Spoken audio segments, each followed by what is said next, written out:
Why do my 100 bananas buy less and less every year? Same job, same banana pile, but suddenly I can't afford the same coconuts I used to. What's going on? It's inflation, and Monkey is going to show you what's happening in our jungle. Monkey collects 100 bananas a week. A few years ago, that bought plenty of coconuts, mangoes, maybe even some tree upgrades. Life was good. But now? Those same coconuts cost 27% more bananas than 3 years ago. Groceries, up 3% just last year. Tree house rent, still 19% higher than before the pandemic. Same work, same bananas earned. Everything costs more. That's inflation. Inflation just means prices go up over time. But why now? During the pandemic, the Banana Central Bank printed a massive amount of extra bananas to help monkeys who couldn't work. More bananas were chasing the same coconuts and mangoes. Prices exploded. In 2022, inflation hit 9%. Everything cost 9% more bananas than the year before. Chaos. Fast forward to 2026, inflation cooled down to 2.7%. Better than 9%, sure. But here's the sneaky part. Prices don't go back down just because inflation slows. All those increases from 2022 and 2023. Still there, we're just adding 2.7% more on top. Let's get concrete. Tree houses. Median price hit 420,000 bananas in 2025. That's 4,200 weeks of work for the average monkey. Some areas saw prices jump 27% in a single year. Renting?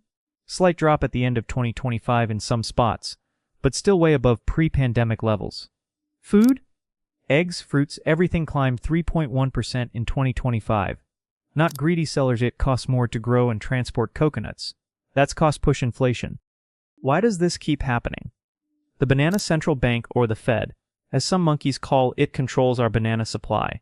When inflation gets too high, they raise interest rates. Higher rates make borrowing bananas expensive. Monkeys spend less. Demand drops. Prices stop climbing so fast. That's what happened in 2023 to 2024. Inflation dropped from 9% to 2.7%. Success, but with a catch. High rates also make it harder to get loans for tree houses or businesses. So while inflation cooled, building wealth got tougher. Now, in early 2026, the Fed started cutting rates carefully, trying to keep prices stable without letting inflation spike again. If your bananas just sit in a pile, they lose value. Even at 2.7% inflation, your bananas buy less every year. Example, 10,000 bananas saved. After 1 year at 2.7% inflation, they only buy what 9,730 would have bought before. You didn't spend any, but your pile shrank in value. Sneaky, right? Smart monkeys put their bananas to work. Monkey invests in things that grow faster than inflation. Banana company stocks, real estate businesses. If investments grow 7% per year and inflation is 2.7%, you're gaining about 4% after inflation. Bananas just sitting there, slowly falling behind every year. Inflation isn't going away. 2.7% is normal, close to the Fed's target. But normal still means prices rise every year. Tree houses, coconuts, groceries, they all cost more.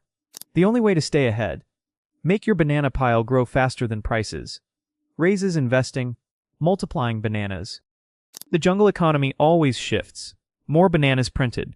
Demand changes, costs rise. If you're not adapting, you're slowly getting poorer without realizing it. So here's Monkey's challenge. Check your banana pile. Are your bananas working for you, or just getting eaten while you sleep? That's what's really happening in our jungle in 2026. Stay smart, fellow monkeys.